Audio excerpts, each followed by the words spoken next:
Hello students. तो चलिए भाई आ गए हैं दोबारा से आयनिक इक्विलिब्रियम में लेकर अगला टॉपिक, जिसमें आज हम पढ़ने वाले हैं सोल्ट्स और सोल्ट हाइड्रोलिसिस के बारे में। चलिए without wasting our time start करते हैं। मैं हूं तरसेम जटैन और टॉपिक है हमारा आज का सोल्ट हाइड्रोलिसिस। तो उससे पहले what do we mean by a salt. देखिए मैं यहां पर एग्जांपल दे रहा हूं Na positive Cl negative means NaCl एक सोल्ट है, AgNO3 एक सोल्ट है, Ag प्लस NO3 माइनस, ठीक है। FeSO4 एक सोल्ट है, Fe2 पॉजिटिव SO4 2 माइनस। तो सोल्ट का मतलब क्या है हमारे पास, देखिए सोल्ट एक ऐसा केमिकल सब्सटेंस है जिसमें एक कैटायन होता है और एक क्या होता है बच्चे, एनायन। एक कैटायन होता है, एक एनायन, एक कैटायन, एक एनायन, एक कैटायन, एक एनायन। लेकिन कैटायन कभी भी H प्लस नहीं हो सकता और एनायन कभी भी OH माइनस नहीं हो सकता। यदि कहीं पर H प्लस से छोड़कर कोई और कैटायन है और OH माइनस को छोड़कर कोई और एनायन है और वो दोनों आपस में मिले हुए हैं, तो इसका मतलब वो सोल्ट है बच्चे। क्या है बच्चे, वो हमारे पास सोल्ट है। ठीक है, क्लियर है। तो बताइए क्या HNO3 सोल्ट है? नहीं, क्योंकि इसमें कैटायन कौन आ गया है, H प्लस। ये वाला कैटायन नहीं होना चाहिए, H प्लस नहीं होना चाहिए, H प्लस को छोड़ के कोई और हो सकता है। ठीक है, क्लियर है भाई, क्लियर है, ठीक है। अच्छा चलिए देखते हैं कैल्शियम हाइड्रोक्साइड, क्या ये सोल्ट हो सकता है? नहीं, क्योंकि इसमें एनायन कौन है बच्चे, OH नेगेटिव, तो एनायन OH नेगेटिव नहीं होना चाहिए। तो जितने भी आप एग्जाम्पल देख रहे हो जिसमें कैटायनिक पार्ट है और एनायनिक पार्ट है, लेकिन कैटायन H प्लस नहीं है और एनायन OH माइनस नहीं है, तो वो सारे सोल्ट हैं। सर एक बार समझाना, NaHCO3 भाई बोलिए, Na positive HCO3 negative salt है। Na2CO3 भाई, Na positive CO3 2 negative salt है बच्चे। एल्यूमिनियम सल्फेट Al2SO4 थ्राइस क्या है बच्चे, सोल्ट है। Al3 positive SO4 2 negative salt है। एल्यूमिनियम क्लोराइड सोल्ट है। कैल्शियम क्लोराइड सोल्ट है। बेरियम नाइट्रेट सोल्ट है। ये सारे सोल्ट के एग्जाम्पल है, क्योंकि यहां पर कैटायन H प्लस नहीं है और एनायन OH माइनस नहीं है। तो ये तो था हमारे पास सोल्ट के बारे में कि सोल्ट क्या होता है। ठीक है, क्लियर है? हाँ जी सर, बिल्कुल क्लियर है। तो चलिए भैया आगे बढ़ते हैं। टाइप्स ऑफ सोल्ट में यदि मैं पढ़ूं तो मेरे पास पहले होते हैं एसिडिक सोल्ट। क्या आते हैं बच्चे, एसिडिक सोल्ट। तो एसिडिक सोल्ट जनरली क्या होते हैं, जो स्ट्रोंग एसिड और वीक बेस से मिलकर बनते हैं, वीक बेस से मिलकर बनते हैं, वो सोल्ट क्या कहलाते हैं, एसिडिक सोल्ट। लोअर क्लासेस में आपने सोल्ट के बारे में ये पढ़ा होगा कहीं पर कि सोल्ट तब बनते हैं जब एसिड और बेस आपस में मिलते हैं, तो क्या बनता है, सोल्ट और पानी बनता है। तो यहां पर मैं वही डेफिनेशन लेकर आ रहा हूं आपके पास। एसिडिक सोल्ट होते हैं जहां पर एसिड तो हो स्ट्रोंग और वीक हो बेस, उनसे मिलकर जो सोल्ट बनेगा वो एसिडिक सोल्ट कहलाएगा। खुद से सोचो कैसा सोल्ट है, एसिडिक, तो इसका मतलब वो सोल्ट में जैसा नाम है उसका उतना ही स्ट्रोंग वही पोर्शन होना चाहिए। देखो इसका नाम क्या है, एसिडिक सोल्ट, तो एसिड स्ट्रोंग होना चाहिए, बेस क्या हो जाएगा, कमजोर। जैसे HCl प्लस, यहां पर बेस वीक लेना पड़ेगा तो अमोनियम हाइड्रोक्साइड ले लेता हूं मैं, तो क्या बनेगा बच्चे, यहां पर देखो इस पे प्लस, इस पे माइनस, इस पे प्लस, इस पे माइनस, तो क्या आ जाएगा, अमोनियम क्लोराइड। तो जो अमोनियम क्लोराइड है वो कैसा सोल्ट है, एसिडिक सोल्ट है बच्चे। ठीक है, यहां ले लेता हूं मैं H2SO4 strong acid, weak base again NH4OH ले लेता हूं, तो क्या बनेगा बच्चे, NH4 ट्वाइस SO4 बनेगा। तो ये भी कैसा सोल्ट है, एसिडिक सोल्ट है मेरे पास। ठीक है, आगे ले लेते हैं HNO3 plus aluminium hydroxide. Clear है, एल्यूमिनियम हाइड्रोक्साइड, तो क्या बनेगा बच्चे बताइए, तो बनेगा sir aluminium nitrate AlNO3 thrice. तो ये भी कैसा सोल्ट है बच्चे, एसिडिक सोल्ट है। मतलब एसिड होना चाहिए स्ट्रोंग, बेस होना चाहिए वीक, तो वहां से जो मिलकर बनेगा सोल्ट वो कहलाएगा हमारे पास एसिडिक सोल्ट। पॉइंट क्लियर है सर? बिल्कुल क्लियर है। बेसिक सोल्ट, बेसिक सोल्ट, तो बेसिक सोल्ट का मतलब क्या है, weak acid, week acid plus strong base, तो बेस सोल्ट ही बेसिक है, तो इसका मतलब बेस स्ट्रॉन्ग होगा इसके अंदर। कौन सा पोर्शन स्ट्रॉन्ग होगा? बेस वाला पोर्शन स्ट्रॉन्ग होगा। तो चलिए भाई, वीक एसिड कौन होता है हमारे पास? We know very well, acetic acid होता है वीक एसिड। स्ट्रॉन्ग बेस कौन होता है बच्चे? NaOH होता है। तो बताइए यहां से कौन सा सोल्ट बनेगा? देखो यहां से H, यहां से OH, तो पानी NaH की जगह पे लग जाएगा, तो बन जाएगा CH3COONa। तो ये कैसा सोल्ट है बच्चे हमारे पास? This is basic salt. Clear है? हाँ जी सर, बिल्कुल क्लियर है। H2CO3 कार्बोनिक एसिड बच्चे क्या होता है? कार्बोनिक एसिड हमारे पास वीक एसिड होता है। Plus plus plus plus strong base ले लूं मैं अब की बार, KOH। तो क्या बनेगा? पोटेशियम और कार्बोनेट मिल जाएंगे, तो क्या बन जाएगा बच्चे? K2CO3। इसका मतलब ये सोल्ट कैसा है बच्चे? बेसिक सोल्ट है। कैसा है? बेसिक सोल्ट है। क्लियर है चीजें? भाई चीजें आसान होनी चाहिए आपको, तभी फायदा है यहां पर पढ़ाने का, अदरवाइज क्या फायदा है। ठीक है, चलिए नेक्स्ट बढ़ते हैं। Neutral salt. Neutral salt, neutral salt. तो न्यूट्रल सोल्ट क्या होता है? जहां पर एसिड भी स्ट्रोंग हो और बेस भी क्या हो बच्चे? स्ट्रोंग हो, तो वो होता है हमारे पास न्यूट्रल सोल्ट। जैसे एसिड है HCl, बेस है NaOH, तो सोल्ट बना बच्चे हमारे पास NaCl। तो NaCl कैसा सोल्ट है? Neutral salt. Neutral salt. Acid है H2SO4, बेस है अगेन NaOH, तो कौन सा सोल्ट बनेगा यहां पर? सोडियम सल्फेट Na2SO4 बनेगा। तो ये सोल्ट कैसा बच्चे? न्यूट्रल सोल्ट है। क्लियर है? तो स्ट्रॉन्ग एसिड वीक बेस है तो acidic salt, weak acid strong base है तो बेसिक सोल्ट, दोनों ही स्ट्रॉन्ग है तो न्यूट्रल सोल्ट। सर दोनों ही वीक हो तो मतलब बच्चे वीक एसिड हो हमारे पास और वीक ही क्या हो हमारे पास बच्चे? बेस हो। तो सर, तो भाई जरूरी नहीं है कि सोल्ट एसिडिक हो, ऐसा जरूरी नहीं है। ऐसा भी जरूरी नहीं है कि सोल्ट बेसिक हो, और ऐसा भी जरूरी नहीं है कि सोल्ट न्यूट्रल हो। तो वो सोल्ट कुछ भी हो सकता है। वो सोल्ट एसिडिक भी हो सकता है, वो सोल्ट बेसिक भी हो सकता है, वो सोल्ट न्यूट्रल भी हो सकता है। सर न्यूट्रल क्यों नहीं होगा? न्यूट्रल होना चाहिए, दोनों ही कमजोर है तो न्यूट्रल नहीं। वीक एसिड और वीक बेस के केस में हमें ये चेक करना पड़ता है कि उसका डिसोसिएशन कितना हो रहा है। परसेंटेज डिसोसिएशन या अल्फा के हिसाब से हमें पता चलेगा। यदि एसिडिक पोर्शन ज्यादा ब्रेक कर रहा है या वीक बेसिक पोर्शन ज्यादा ब्रेक कर रहा है, उसके हिसाब से हमें पता करना पड़ेगा। ठीक है, तो ऐसे वाले सोल्ट की पीएच से ही पता चलेगा हमारे पास ये एसिडिक सोल्ट है या बेसिक सोल्ट है। तो चलिए स्टूडेंट्स, ये तो था हमारे पास टाइप्स ऑफ सोल्ट के बारे में। अब आपको ध्यान रखना है कि ये एग्जाम्पल की एसिडिक सोल्ट के हैं, ये बेसिक सोल्ट के ये एग्जाम्पल है, और न्यूट्रल सोल्ट के हमारे पास ये वाले एग्जाम्पल्स हैं। क्लियर है चीजें सोल्ट के बारे में? आगे बढ़ें। तो चलिए स्टूडेंट्स, अब हमारे टॉपिक पे आ जाते हैं, सोल्ट हाइड्रोलिसिस। क्या है? Salt hydrolysis. क्लियर? तो क्या होता है? देखिए बच्चे, मैं आपको बता दूं, HCl और NaOH मिलकर आपस में क्या बनाते हैं? NaCl और पानी बनाते हैं। बनाते हैं नहीं बनाते? सर बिल्कुल बनाते हैं।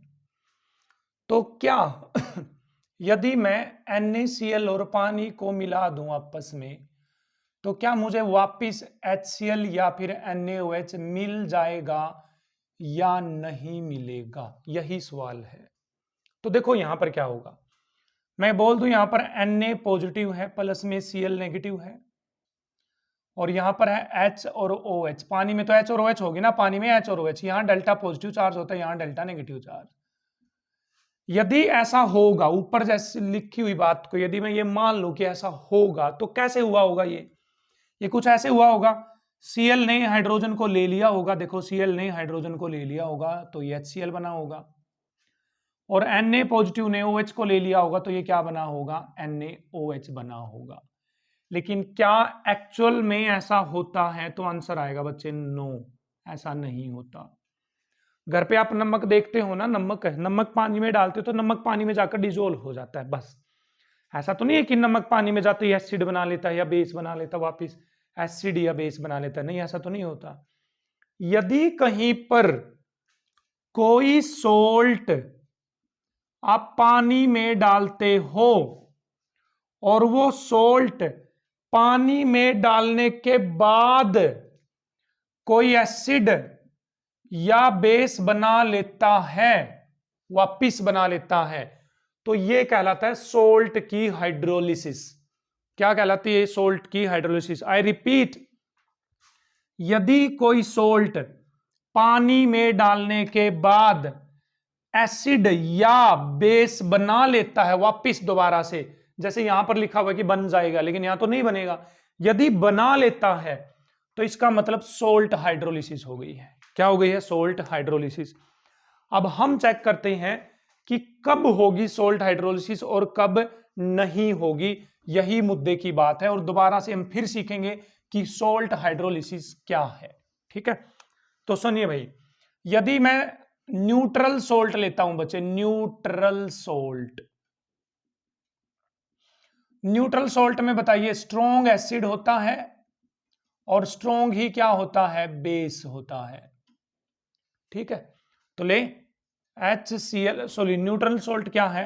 NaCl plus HOH। तो चलिए देखते हैं ध्यान से। Na पे पॉजिटिव चार्ज, Cl पे नेगेटिव चार्ज, H पे डेल्टा पॉजिटिव, OH पे डेल्टा नेगेटिव चार्ज। खुद से सोचना, खुद से सोचना, आप थोड़ा सा यदि दिमाग लगाओगे तो समझ में आ जाएगा।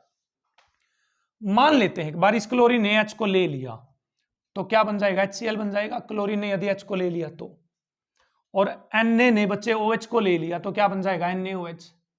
लेकिन खुद दिमाग लगाने एक बार, ये HCl कैसा है? स्ट्रॉन्ग एसिड है या नहीं है?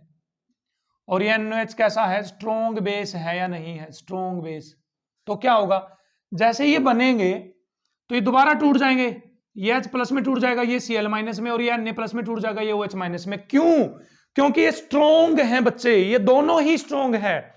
एसिड भी स्ट्रॉन्ग है और ये बेस भी स्ट्रॉन्ग है, ये तो जुड़े हुए रह ही नहीं सकते ना भाई। HCl स्ट्रॉन्ग एसिड है और ये पानी में पड़ा हुआ, पानी में, तो क्या ये जुड़ा रह सकता है? नहीं, क्योंकि स्ट्रॉन्ग एसिड की खास बात यही है कि वो तो टूट जाएगा, पानी में जाकर टूट जाएगा। अब हमें तो लग रहा है कि ये जुड़ जाएंगे, लेकिन नहीं, क्योंकि ये पानी में पड़े हुए तो दोबारा से ब्रेक हो जाएंगे, और दोबारा से ब्रेक होंगे तो वापिस यही बन जाएगा। इसका मतलब यहां ये बनेगा ही नहीं, यहां पर ये बनेगा नहीं। तो न्यूट्रल सोल्ट की हाइड्रोलिसिस नहीं होती, या न्यूट्रल सोल्ट हाइड्रोलिसिस शो नहीं करेंगे। ठीक है, क्योंकि इन दोनों में ही स्ट्रॉन्ग एसिड होता है, स्ट्रॉन्ग बेस होता है, और स्ट्रॉन्ग एसिड और स्ट्रॉन्ग बेस के कारण वो दोबारा से टूटकर यहीं आ जाएंगे, दोबारा से यहीं आ जाएंगे। Clear sir? अच्छी बात है। चलिए एसिडिक सोल्ट की एग्जांपल देखते हैं।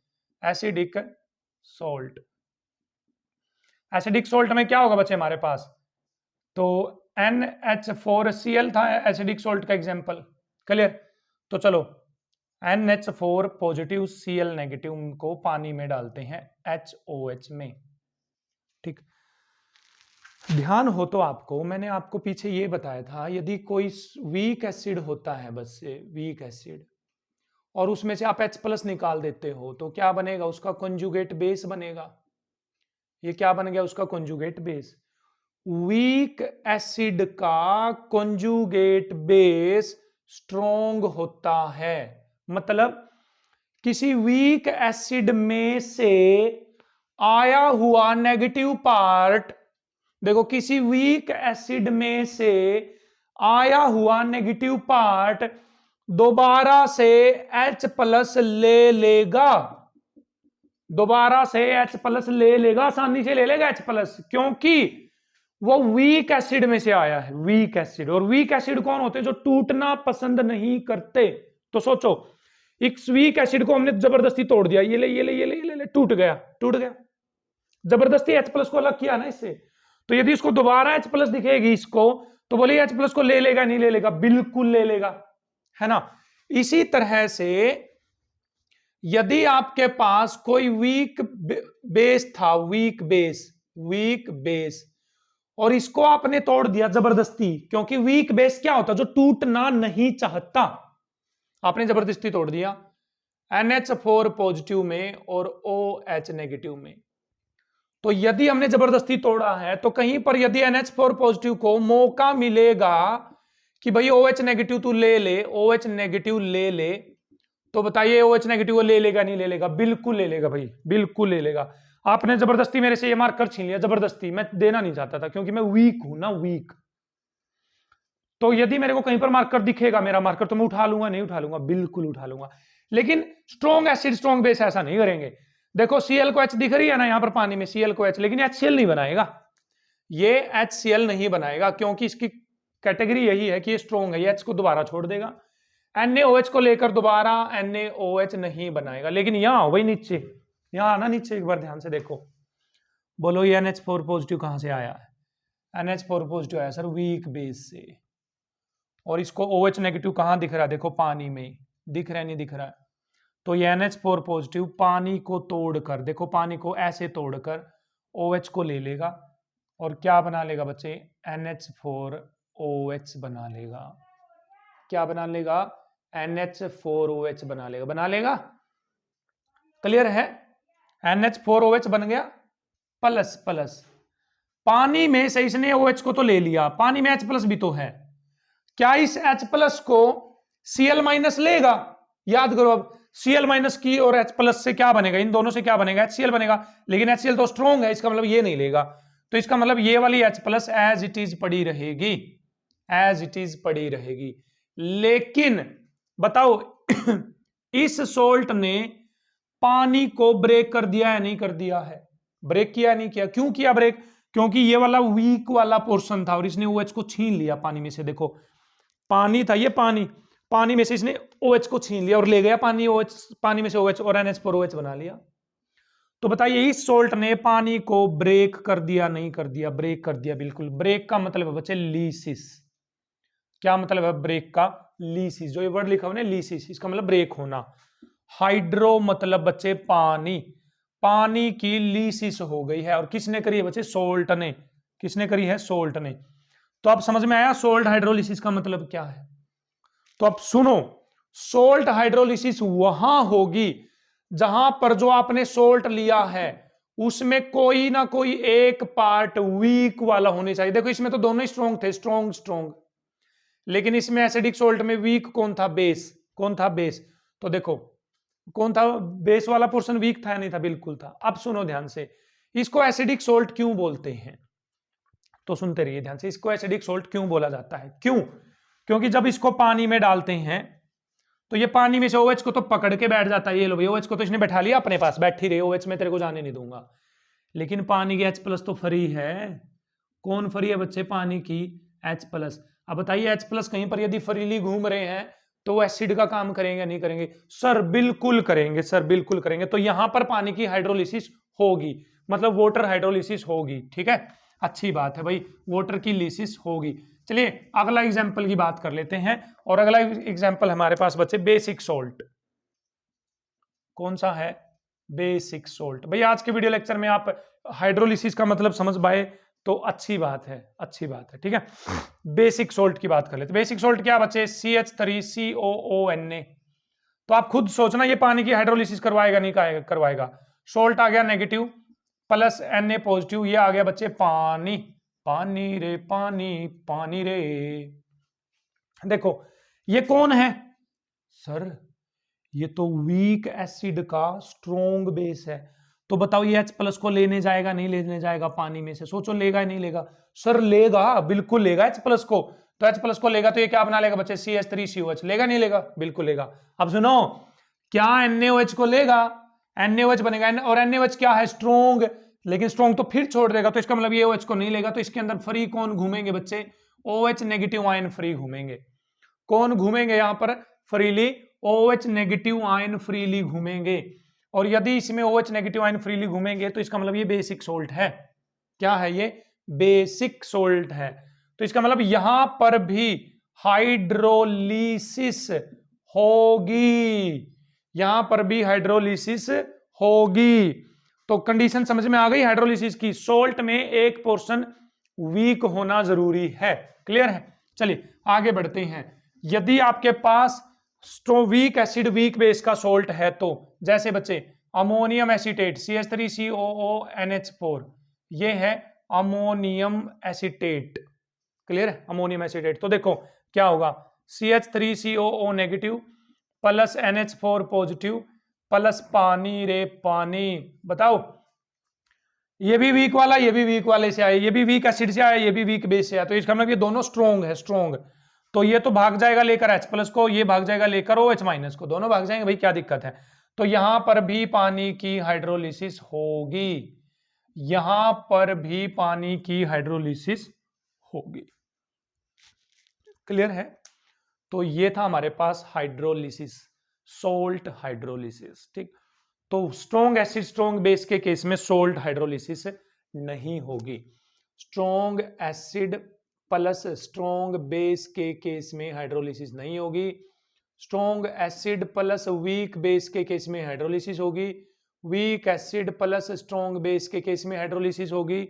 हमारे पास weak acid plus weak base के केस में भी क्या होगी, हाइड्रोलिसिस होगी। दोनों केसेस में इन 3 केसेस में तो हाइड्रोलिसिस होगी, but in this case hydrolysis नहीं होने वाली। क्या नहीं होने वाली बच्चे, यहां पर हाइड्रोलिसिस नहीं होने वाली।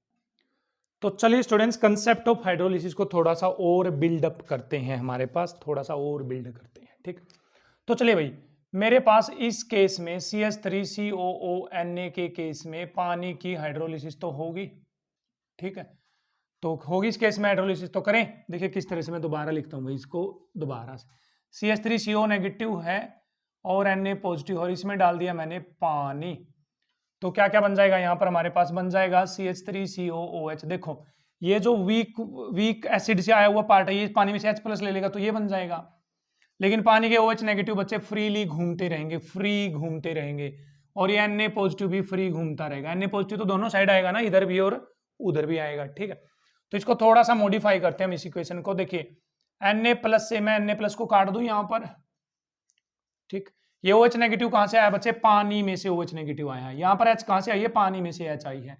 तो फाइनली मेरे पास क्या बन गया यहाँ पर हाइड्रोलिसिस होने के बाद, CH3CO negative plus H2O goes to CH3COOH plus में OH नेगेटिव, और यहाँ अटेन हो जाएगा इनके बीच में बच्चे इक्विलिब्रियम। क्या अटेन हो जाएगा, इक्विलिब्रियम। सोचो ना, ये सोल्ट डाल दिया, सोल्ट ने Na प्लस दिए तो Na प्लस H चले गए, Na प्लस OH माइनस थे तो मिलेंगे नहीं, कभी नहीं मिल सकते, क्योंकि तो स्ट्रॉन्ग बनाएंगे तो मिलेंगे नहीं। इसकी पानी की जो H है ना, इसको भी थोड़ा सा ओपन कर दूं। पानी की जो H है बच्चे OH, इस पानी की H को तो कौन ले गया है, ये ले गया। देखो ये दोनों गए हैं इधर से, ये OH नेगेटिव फ्री हो गया, Na प्लस फ्री हो गया। तो Na प्लस से मैंने Na प्लस को काट दिया यहाँ पर, तो ये इक्वेशन आ गई है यहाँ पर। फाइनली मेरे पास ये इक्वेशन आ गई है।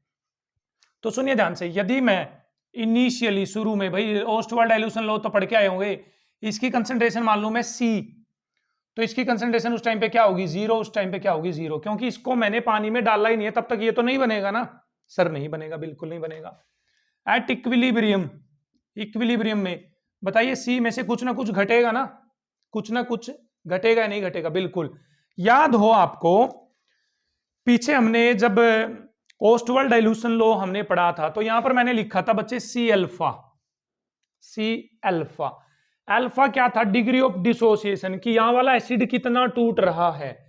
लेकिन यहां पर आज टूट नहीं रहा, टूट तो रहा है, उसमें कोई डाउट नहीं है, लेकिन आज साथ में क्या हो रही है, हाइड्रोलिसिस हो रही है।